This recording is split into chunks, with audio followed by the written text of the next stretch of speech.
안녕하세요. 저는 4살 아들을 키우고 있는 여자입니다.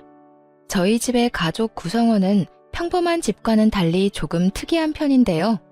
어쩌다가 특이한 가족 구성이 되었는지 제 사연 한번 들어보실래요?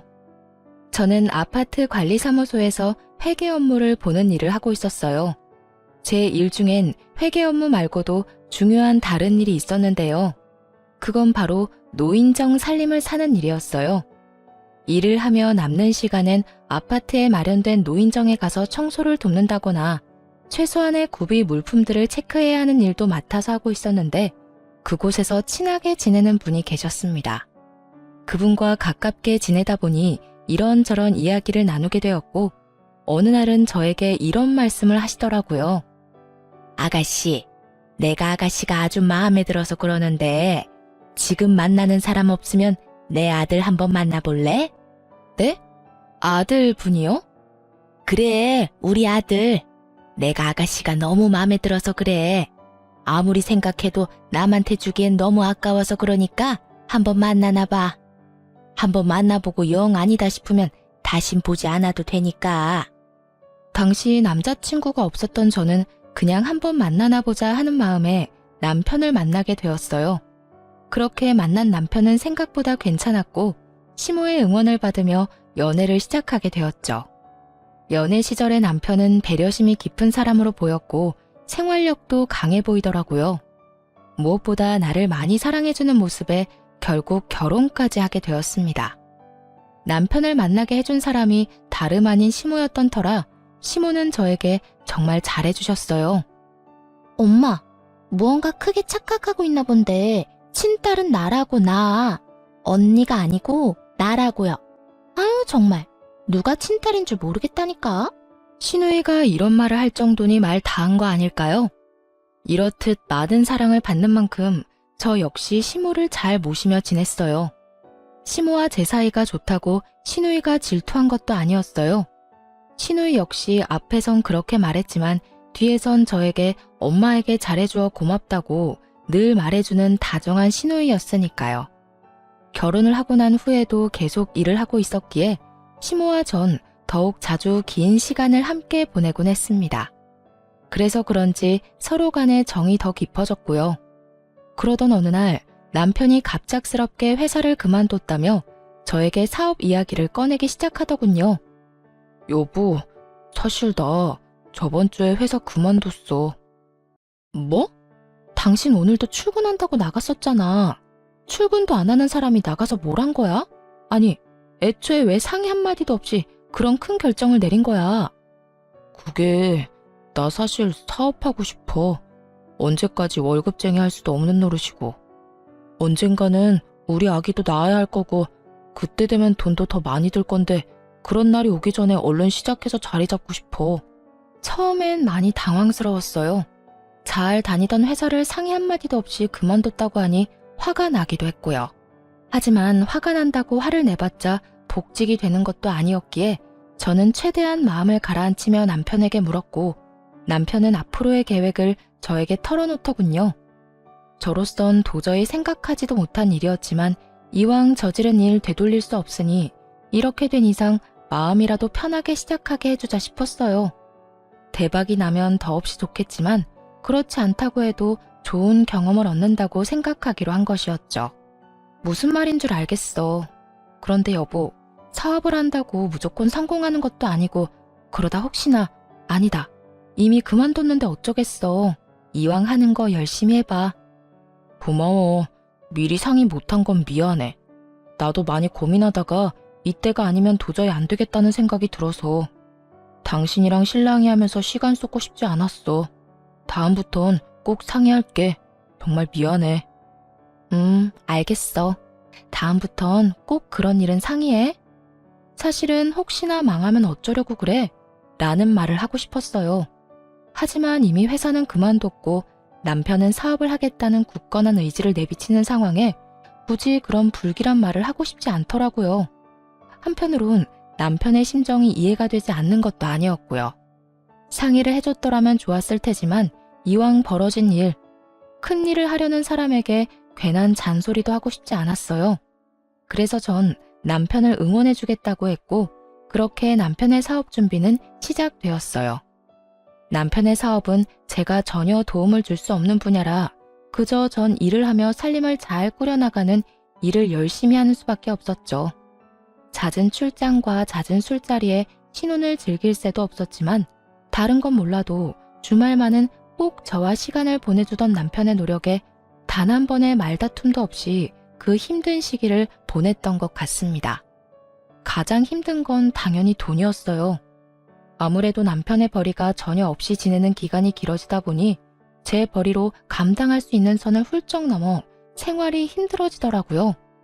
그렇다고 친정에 말할 수도 없는 노릇이고 시댁에도 말할 수 없는 노릇이었죠.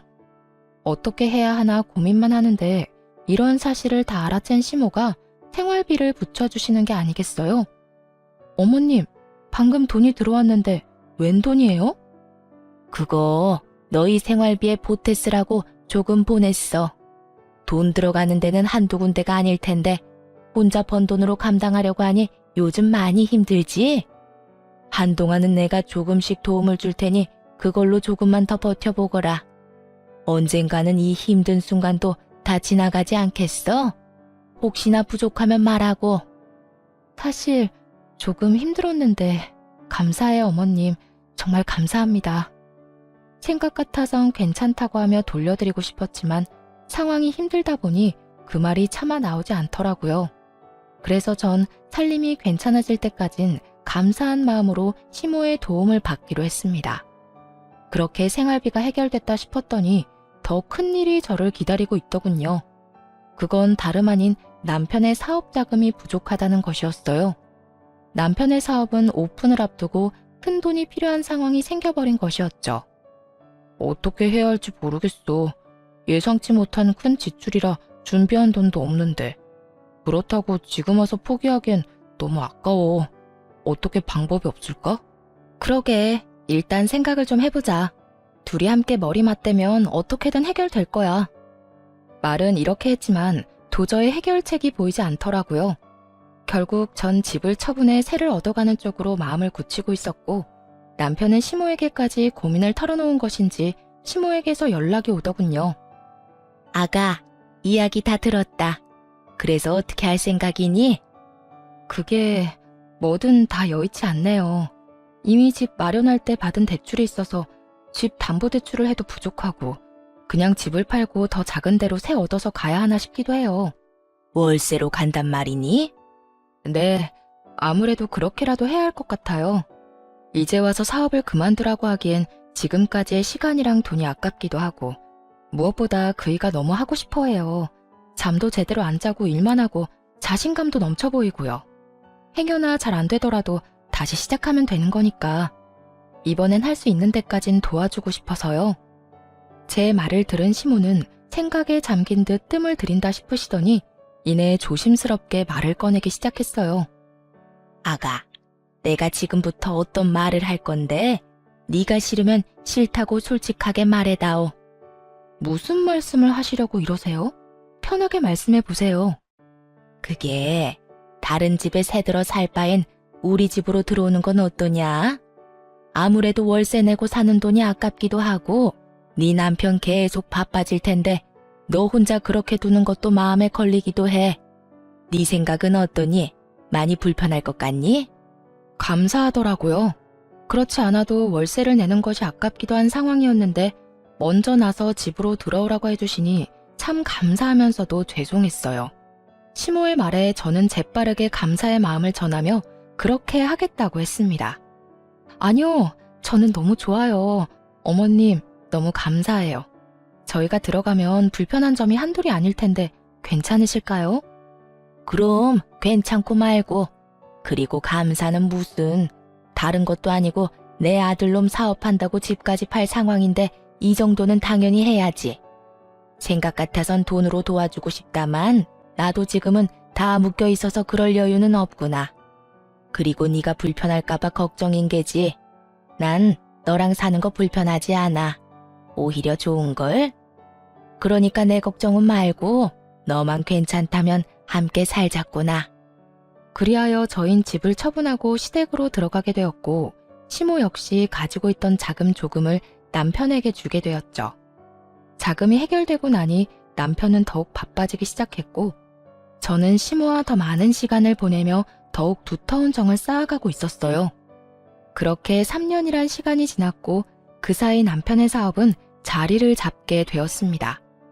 사업이 안정되니 그만큼 벌이도 좋아졌고 생활비를 넉넉하게 주니 여유로운 생활이 가능해졌죠. 그런 상황에서도 분가는 생각하지도 않았었는데 그 이유는 무엇보다 시모와 지내는 시간이 너무 좋았기 때문이었어요. 평일엔 바쁜 남편을 대신해 시모와 데이트를 하기도 했고 주말엔 세 사람이 외식을 하는 그 시간이 너무 행복하더라고요. 그래서 전 분가는 생각지도 않고 지내게 되었고 행복하게 지내던 어느 날 임신 사실을 알게 되었습니다. 어머님, 저 임신했어요. 오늘 병원 다녀왔는데 6주 됐다고 하더라고요. 뭐? 그게 사실이야? 고생했다, 고생했어.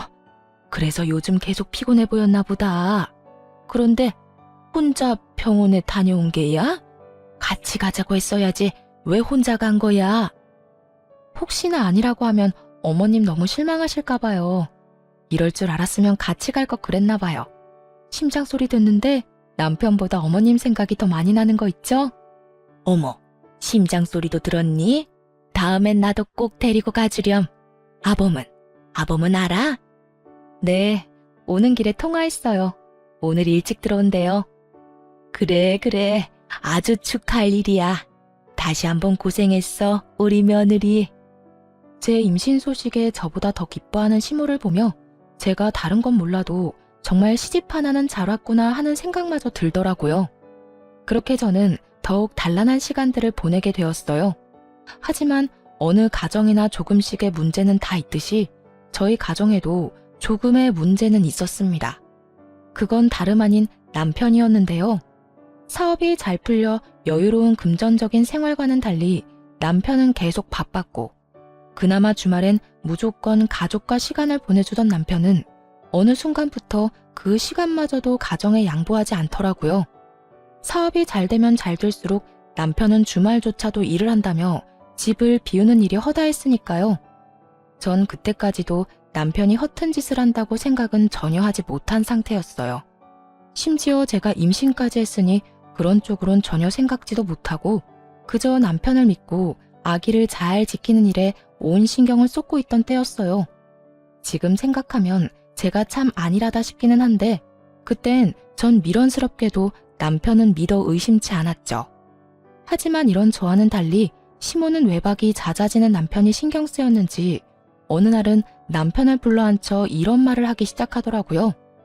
아범, 너 요즘에 왜 이렇게 외박이 잦아? 일이 그렇게 바쁜 게야? 그저 평범한 물음이었지만 시모의 눈빛과 목소리의 톤은 전혀 그렇지 않았습니다.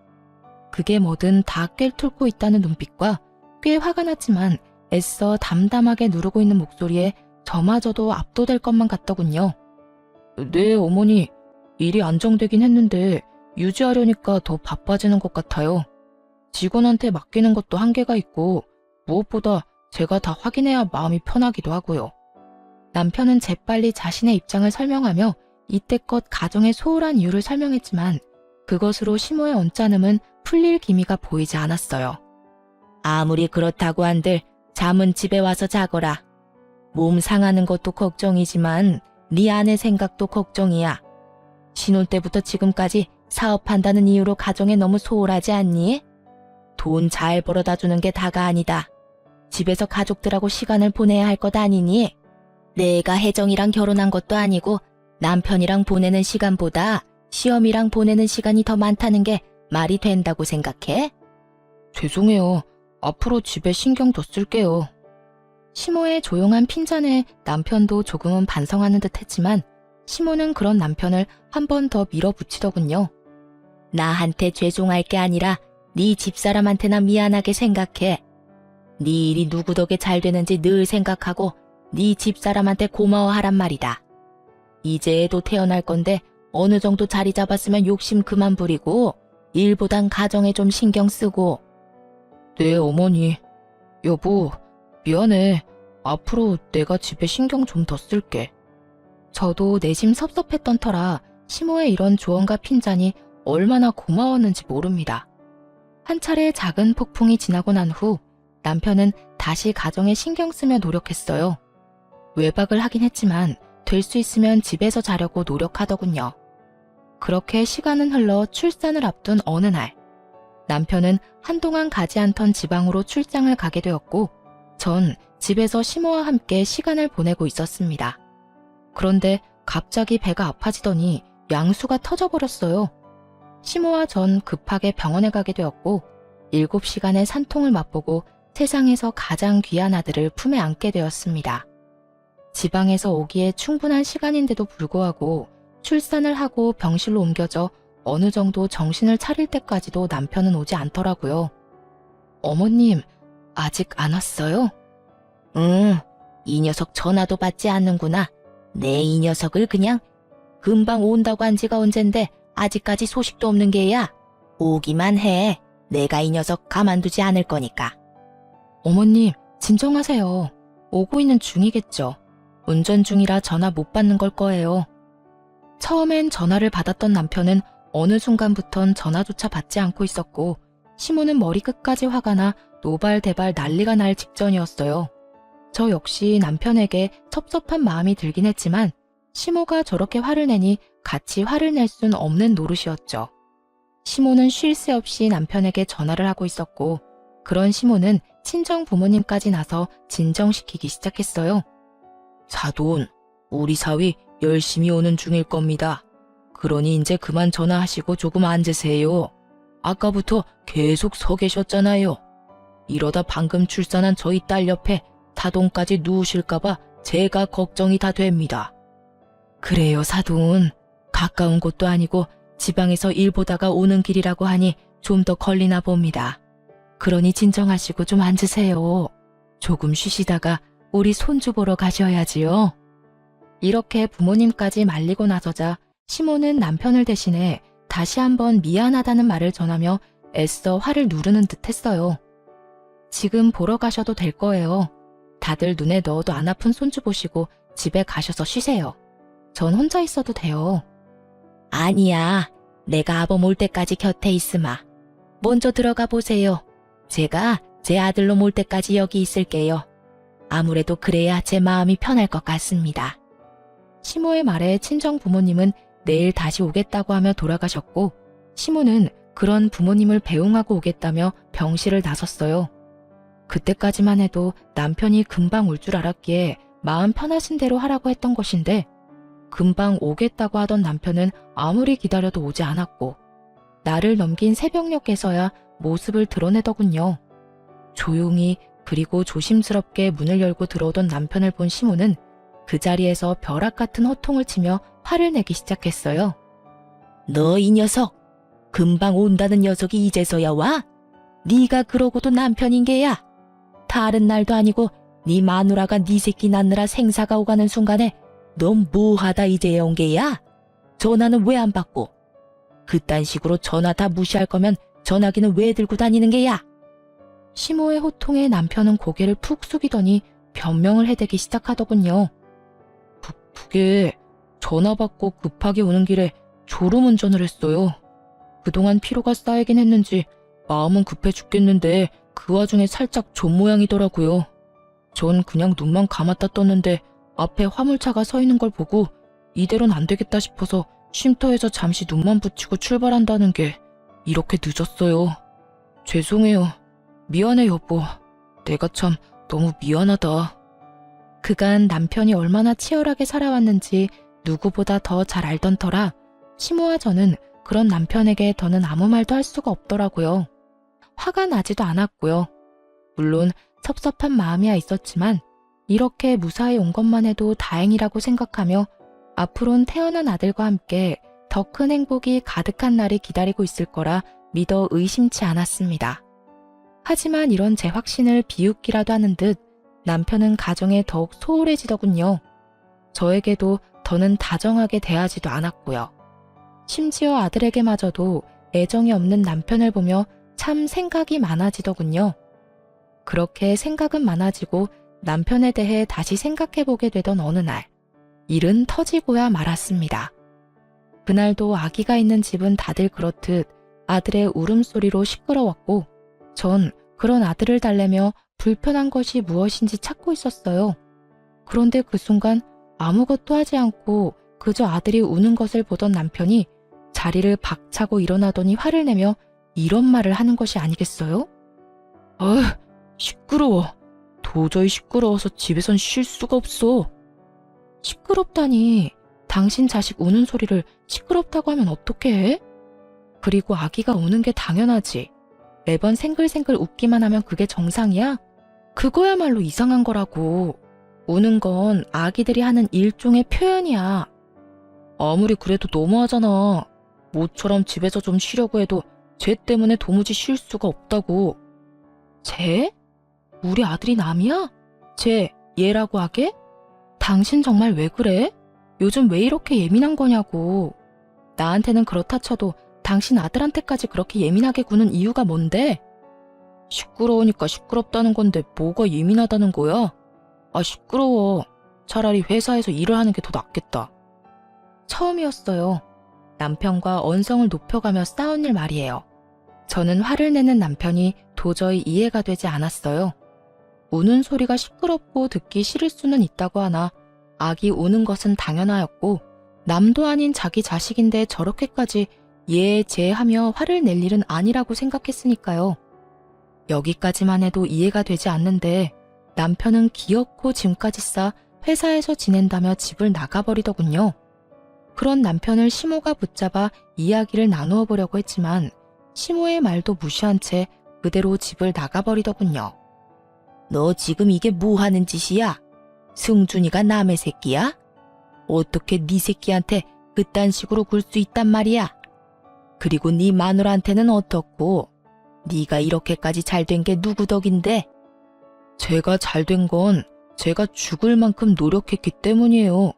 그 누구의 덕도 아닌 다 제가 노력한 만큼 잘된 거라고요. 그러니까 어머니도 그만 좀 하세요. 저도 좀 쉬고 싶다고요. 평소 시모의 말이라면 끔뻑 죽던 남편이었는데 시모에게 고함을 치며 화를 내더군요. 그런 남편의 모습에 시모도 많이 놀란 듯 남편을 잡은 손을 힘없이 떨궈버리더라고요. 그렇게 집을 나가버린 남편은 3일째 집으로 돌아오지 않고 있었고 시모는 도저히 안 되겠다 싶으셨는지 저에게 남편의 회사로 가보자고 하더군요. 저 역시 가만히 손 놓고 있을 문제는 아니라고 생각했던 터라 아들을 친정에 맡기고 함께 회사로 가게 되었죠. 남편의 회사로 찾아가니 남편이 자리에 없어 직원에게 물어보니 아마 회사 근처 고급 일식당에 있을 거라고 하더군요. 식사 시간이 아닐 때라 조금 의아하긴 했지만 저와 시모는 일단 식당으로 가게 되었죠. 혹시나 거래처 사람을 만나 중요한 이야기를 나누고 있으면 어떻게 하지? 하는 우려와 함께 말이죠. 하지만 이런 저의 우려와는 달리 룸에서 나오는 남편의 곁엔 젊은 여자가 자리하고 있더군요. 남편은 다른 여성과 어깨를 두르고 있었고 그 여성은 남편의 품에 기대며 치맛자락을 정리하면서 룸에서 나오고 있었습니다. 더 충격적인 건 상간녀의 정체였습니다. 사업이 자리를 잡고 바빠질 시기에 제가 면접을 직접 봐서 뽑았던 30대도 되지 않은 격리 겸 비서였기 때문이었죠. 제 손으로 남편의 상간녀가 될 사람을 회사에 넣었다니 충격이 클 수밖에 없었죠. 오빠, 이제 회사 들어가야 하는 거야? 나 좀 피곤한데 그냥 쉬면 안 되나? 안 되긴 왜 안 돼. 피곤하면 쉬어야지. 집에 데려다 줄 테니까 집에서 좀 쉬고 있어. 급한 일만 마무리하고 갈 테니까. 정말? 그래주면 나야 고맙지. 별것이 다 고맙다. 이런 걸로 고마워하지 마. 앞으론 이 모든 게 당연해질 테니까 지금부터 적응하라고. 우리 오빠 최고야. 얼른 이혼하고 내 남자 됐으면 좋겠다. 언뜻 들리는 두 사람의 대화로 남편의 외도가 확실해지는 순간 저는 믿을 수 없는 현실에 그 자리에서 굳어버렸고 시모는 그대로 남편에게 다가가 아무 말도 없이 남편의 얼굴을 향해 손을 올렸습니다. 남편은 많이 당황한 듯 아무 말도 못하고 맞은 볼만 어루만지고 있었고 상황 파악이 되지 않은 상간녀가 시모를 밀치며 화를 내더군요. 할머니, 미쳤어요? 누군데 감히 우리 오빠 뺨을 때리는 거예요? 이 할머니 미쳤나봐. 오빠, 괜찮아? 상간녀의 행동에 시모는 바닥에 고꾸라져 버렸고 그 모습을 본 저는 그대로 상간녀에게 달려가 상간녀를 있는 힘껏 밀어버리고 시모를 일으켰어요. 그런데 시모가 바닥에 고꾸라졌을 때는 미동도 없던 남편놈이 제가 상간녀를 밀어버리자 급하게 달려나가 상간녀를 구해주더군요. 시모는 그 모습을 보고 한장하는 얼굴로 고함을 질렀어요. 너, 이 애미가 쓰러지는 건 네 눈에 보이지 않는 거냐? 어머니, 그게 아니라... 난 지금 이 순간부터 네 어미 아니다. 그런 줄 알고 네 옆에 그 멍청한 년이나 챙기거라. 시모는 그대로 저를 데리고 집으로 돌아와 버렸고 얼마 지나지 않자 남편도 상간녀를 데리고 집으로 들어오더군요. 그리곤 시모 앞에 나란히 무릎을 꿇고 앉아 상황을 설명하기 시작했어요. 이런 와중에도 저에겐 미안한 기색 하나 없이 저를 아예 없는 사람 취급하는 남편을 보며 정말 오만정이 다 떨어지더군요. 어머니, 저 이 여자랑 살고 싶습니다. 더는 집사람이랑 사는 것도 싫고 사랑하지도 않아요. 사랑하지도 않는 사람이랑 계속 살아서 뭐 하겠어요? 서로 상처만 될 뿐이지. 그러니까 저 이 사람이랑 살게 해주세요. 너 지금 그걸 말이라고 짓거리는 게야? 너 승준이 아빠다. 승준이 아직 돌도 안 지났어. 그런데 이혼을 하고 싶어? 다른 여자랑 살고 싶다고? 가만. 그러면 너 혹시 승준이 태어나던 날도 저 년이랑 있다가 늦은 게야? 네, 맞아요. 제 핏줄이 태어나는 순간보다 이 여자랑 있는 순간이 더 소중하고 좋아서 같이 있다 보니 늦었어요. 사실은 가고 싶지도 않았다고요. 실수로 아차 하는 순간에 가진 악이 무슨 애정이 있겠어요? 저요, 승준이 가지고 싶지도 않았다고요. 어머니는 어떨지 몰라도 저한텐 승준이는요, 제 이혼의 발목을 잡은 짐덩어리일 뿐이에요. 설마 했는데 그 설마가 사람을 잡더라고요. 제 아들을 짐덩이라 하는 남편놈은 제가 출산을 하는 그 순간에도 상간녀와 함께 지방이 아닌 서울에 있었고 연락을 받고도 상간녀와 함께 더러운 시간을 보내느라 오지 않았던 것이었어요. 그때부터, 아니 그 전부터 이미 남편은 저와 아들이 아닌 상간녀에게 온 마음이 떠난 후였던 것이었죠. 제 핏줄을 짐덩어리라고 칭하는 남편을 보며 시모는 분노에 담은 큰 웃음을 터뜨렸고 남편은 아랑곳하지 않고 단호하게 저와의 이혼을 말하기 시작했어요. 짐덩어리? 그게 네 진심인 거야? 정녕 네 아들을, 세상에서 하나뿐인 네 아들을 짐덩이라고 생각하는 거냐고 묻고 있어. 네, 어머니. 저한텐 하나뿐인 아들도 그저 짐덩이일 뿐이에요. 그만큼 이 여자 사랑한다고요. 그러니까 어머니도 집사람이랑 승준이한테 정 그만 주시고 이 여자 좀 받아주세요. 남편은 흔들림 없는 눈빛으로 시모를 바라보고 있었고 시모 역시 남편을 냉정하게 바라보고 있더군요. 그런 두 사람의 모습을 보던 상간녀는 감히 본인이 끼어도 되는 자리라 생각했는지 시모에게 애원을 하기 시작했고요. 어머님, 아까는 죄송했어요. 오빠 어머니인 줄 모르고 왜 이상한 사람이 와서 행패를 부린다고 생각했어요. 어디 다치신 곳은 없으시죠? 상간녀의 물음에 시모는 대답 대신 매서운 눈빛으로 노려봤고 상간녀는 시모의 눈을 피하지도 않고 말을 이어나가더군요. 저 마냥 예쁘게 보이지 않는다는 거 잘 알아요. 그런데 저 진짜 오빠 사랑하거든요. 그러니까 저 좀 받아주시면 안 될까요? 제가 어머니 정말 잘 모시고 아기도 빨리 가져서 손주 빨리 안겨드릴게요. 저 가정교육도 잘 받아서 음식도 잘하고요. 내조도 저 여자보다 잘할 자신 있어요. 아, 참나. 가정교육을 잘 받았다는 년이 남의 남편이랑 이딴 짓을 저질러?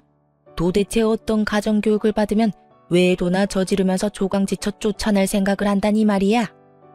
어머님, 그 점은 저도 유감이긴 한데 그래도 너무 사랑하는 거 어떻게 하겠어요. 자식 이기는 부모 없다고 어머님이 이해해주세요. 제가 잘할게요. 그 입 다물지 못해? 누가 네 어머님이야? 네가 여기서 말할 처지나 된다고 생각하고 말을 하는 게야? 이 자리가 어떤 자리인 줄 알고 감히 말을 섞으려 들어? 시모의 호통에 상간녀는 고개를 숙이며 입을 다물었고 시모는 거친 숨을 내쉬더니 저에게 물어왔습니다. 아가, 아니 혜정아, 네 생각은 어떻니? 앞으로 어떻게 했으면 좋겠어? 전 이혼하려고요. 서로 저렇게 죽고 못 사는 사이라고 하는데 이혼하는 게 맞는 것 같아요. 승준이가 마음에 걸리기도 하지만 승준이를 짐덩어리라고 하는 사람을 계속 제 아들 아빠로 살게 하는 건 저 역시 소름 끼치게 싫어서요. 전 이미 정이 떨어질 대로 떨어진 상태였고 무엇보다 제 아들을 저딴 식으로 취급하는 남자와 더는 한 집에서 같은 공기를 쉰다는 것 자체가 구역질이 나는 지경이었습니다. 그래서 저 역시 이혼을 하겠다고 단호하게 말했고 제 말에 시모는 다 맞는다는 듯 고개를 끄덕이더군요. 내 생각도 같다. 저런 인간 같지도 않은 쓰레기를 귀한 승준이와 네 곁에 계속 두는 거 나도 싫다. 두 사람 이혼하거라. 대신 넌 앞으로 승준이 2번 다시 보지 않겠다는 각서 쓰거라. 아들에게 손톱만큼도 애정이 없던 남편은 시모의 말이 떨어지자마자 이게 웬 떡이냐는 표정으로 웃으며 각서를 쓰더군요. 자식 버리는 부모의 표정이 너무 티없이 밝아 참 어이가 없으면서도 허망하더군요. 저런 인간도 남편이라고, 아기 아빠라고 같이 살았으니 말이죠. 그렇게 전 비교적 빠르게 이혼을 하게 되었습니다. 재산 분할 위자료는 다 저에게 좋은 쪽으로 끝이 났고 상간녀에게도 위자료를 받았어요. 그것 역시 전 남편의 지갑에서 나온 돈이었겠지만요. 여러모로 저에게 유리한 이혼이었는데 이혼을 하고 나니 저에겐 더 큰 재산이 기다리고 있더라고요. 이거 바꿔라. 이건 그놈 사업 시작할 때 집 팔아 투자한 돈이랑 내가 투자한 돈 넣은 통장이고 이건 내 재산 관리하는 분 명함이다. 알고 보니 시모는 저희가 집을 팔아 합가를 할 당시 저도 모르게 전 남편에게 각서를 쓰게 했다고 하더군요. 시모나 제가 원할 시엔 시모가 투자한 돈을 비롯해 집을 팔아 투자한 사업 자금을 다시 반환한다는 각서 말이죠. 아파트를 팔아 투자한 돈은 반환 시점의 시세에 맞춰 반환하되 시세가 투자할 시점보다 낮을 시엔 투자금만 반환한다는 내용도 넣었다고 하셨고요. 어떻게 되든 제가 손해보는 일은 없도록 하신 것이었죠. 시모는 저의 이혼이 마무리될 때쯤 변호사까지 선임해 그 돈을 다 받아왔다고 하더라고요. 어머님, 돈은 알겠는데 명함은 왜 주시는 거예요? 내 남은 재산 다 너한테 넘기려고 한다. 내가 하려고 하니 너무 복잡하기도 하고 네가 나서서 작성해야 하는 서류도 많다고 하니 네가 직접 만나서 정리 좀 해. 아무래도 늙은 나보다 젊은 네가 나서면 더 빨리 일 처리가 되지 않겠어? 통장에 찍힌 금액만 해도 놀라운데 시모의 재산까지 준다고 하니 멍하더라고요. 단 한 번도 생각해 본 적 없는 금액이었으니까요. 전 가까스로 정신을 차리고 시모에게 언제부터 이런 계획을 세운 것인지 물어봤어요. 어머님, 언제 이런 걸 다 준비하셨어요? 진작 다 이렇게 하려고 했던 거였어. 투자금 회수는 그놈이 그딴 짓을 저질러서 다 뺏어온 거였지만 내 재산은 너하고 우리 딸한테 주려고 했었어. 그 시기를 앞당긴 것뿐이었지. 내가 늘 말했지. 너도 내 딸이라고. 내 딸이 돌도 안 된 아들을 혼자 데리고 살아야 하는데 이 정도도 부족하단다. 아무리 그렇다고 한들 너무 가분한 금액이란 생각이 들더라고요.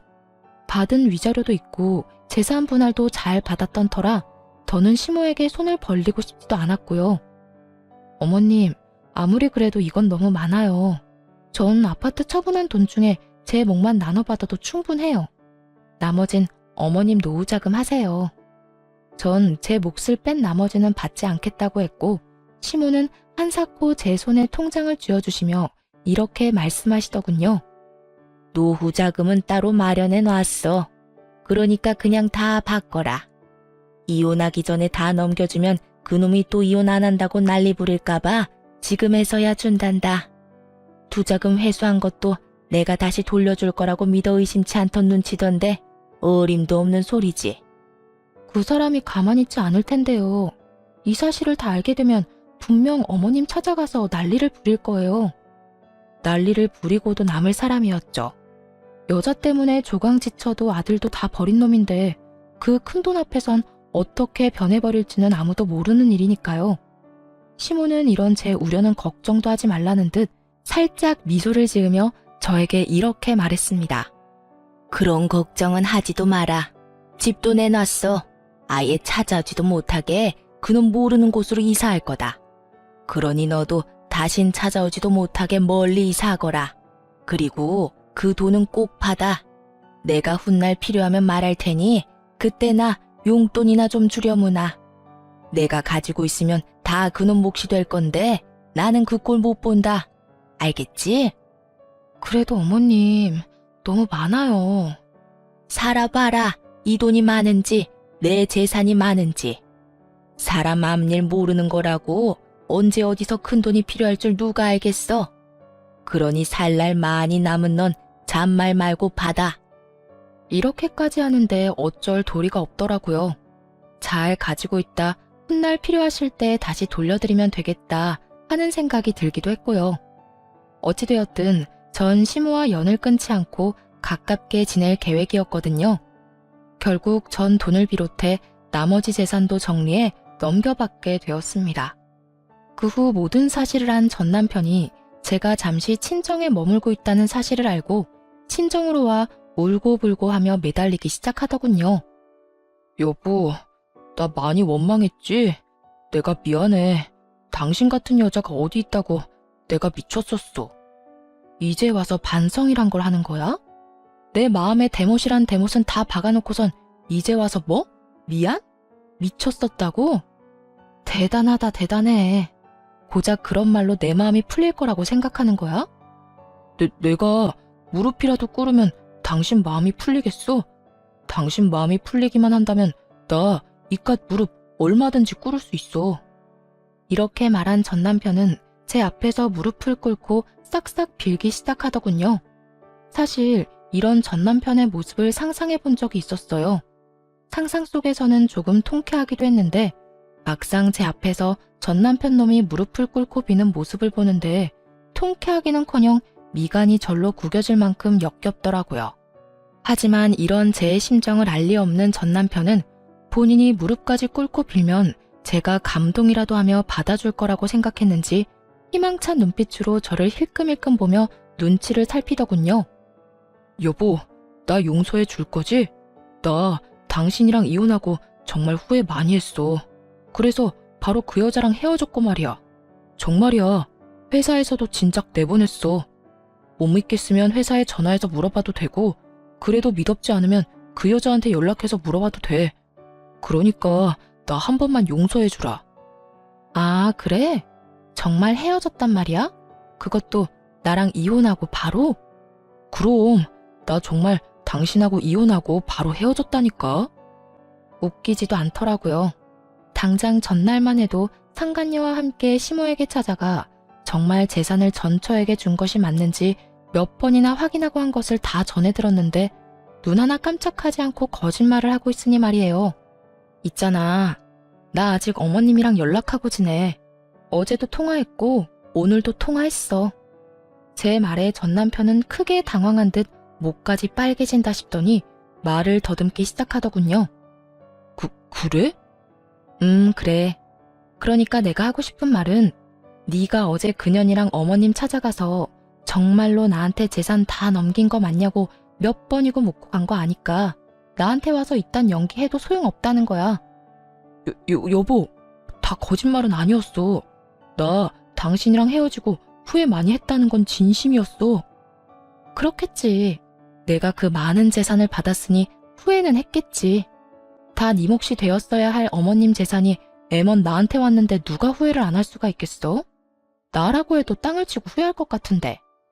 네 맘 다 알겠고 잘 들었으니까 더 험한 꼴 당하기 전에 얼른 꺼져라. 난 경고했다. 전 남편은 제 경고가 우습게 들렸는지 미동도 없이 손이 발이 되게 빌기 시작하더군요. 잘못했다. 너 없이 절대로 못 산다. 우리에겐 자식이 있지 않냐 등등. 되지도 않는 말들을 짓거려대면서요. 경고도 했겠다. 더는 그런 전 남편의 꼴을 보기도 싫었던 저는 아들의 똥기저귀를 찾아와 전 남편의 얼굴에 던져버리고 집 밖으로 쫓아내버렸어요. 에이, 이게 뭐야? 이거 똥이잖아. 너 미쳤어? 미친 건 너겠지. 여기가 어디라고 찾아와서 되지도 않는 눈물바람이야. 다신 찾아오지 마. 또 찾아오면 똥기저귀로 끝나진 않을 거니까. 알아들었으면 당장 꺼져. 계속 난동 피우면 경찰 부를 거야. 경찰을 부른다는 말까지 나오자 겁이 나긴 했는지 더는 난동을 피우지 않고 돌아가더군요.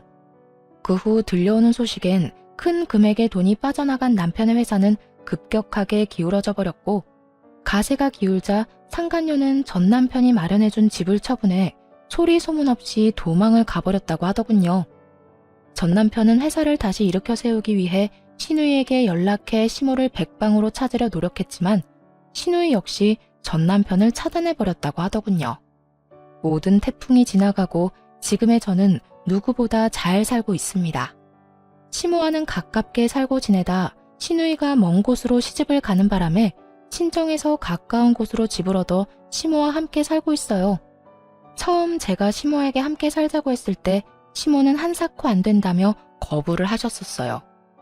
어머님, 이제 저랑 승준이랑 같이 살아요. 혼자 승준이 키우기 너무 힘들어서 어머님 도움이 절실하다고요. 그건 안 되는 일이다. 내가 너랑 사는 게 말이나 된다고 생각하는 게야? 말이 안 될 건 뭐예요?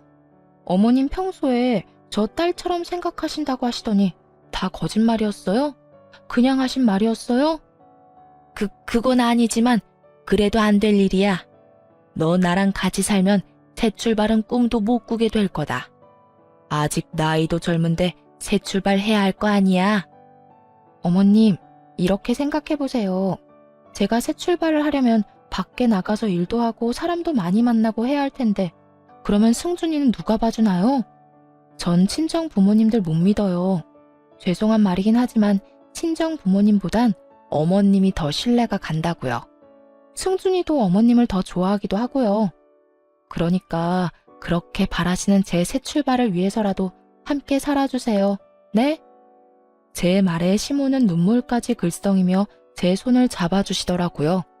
그러면서 이렇게 말씀하셨어요. 넌 어떻게 된 애가 그런 생각을 하는 게야. 나는 널 볼 면목이 없는데 넌 어째서 나한테 이렇게까지 하냔 말이야. 나 때문에 네 인생이 망해버린 것 같아서 널 볼 때마다 내가 너무 미안한데 네가 그렇게 말하면 내가 같이 살 수밖에 없지 않니? 어머님, 제 인생 안 망했어요. 그저 이혼만 했을 뿐이에요. 그까짓 이혼이 뭐라고 제 인생을 감히 망치겠어요?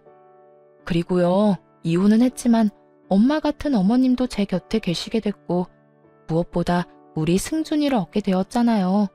그거면 됐어요, 전. 그러니까 저랑 같이 살아주세요. 제가 정말 마음이 편치 않아서 그래요. 고맙다, 고마워. 아니에요. 제가 더 감사해요. 시모는 끝까지 우기고 드는 제 뜻을 결국 받아주셨고 결국 저희 집 가족 구성원은 시모와 저 그리고 아들이 되어버린 것입니다. 조금은 특별한 가족 구성원이 된 지도 꽤 시간이 흘렀네요. 잘 먹고 잘 우는 것이 일이던 제 아들은 벌써 4살이 되었거든요.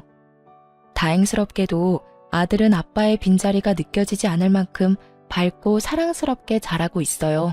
시모와 전 여전히 사이가 좋고 요즘엔 어머님이란 호칭 대신 엄마라는 호칭으로 부르고 있을 만큼 더욱 가깝게 지내고 있답니다. 처음 엄마를 모시고 산다고 했을 때 친정 부모님께서 선뜻 그렇게 하라고 하신 것은 아니었어요. 하지만 엄마가 저에게 어떻게 하는지를 누구보다 가까이에서 봤던 터라 짧은 고민 후 저의 뜻대로 하라고 해주시더라고요. 지금은 저희 관계를 인정해 주시는 것을 넘어 함께 시간을 보내는 일도 많아요. 이렇듯 저는 특별한 가정 속에서 행복한 삶을 보내고 있습니다.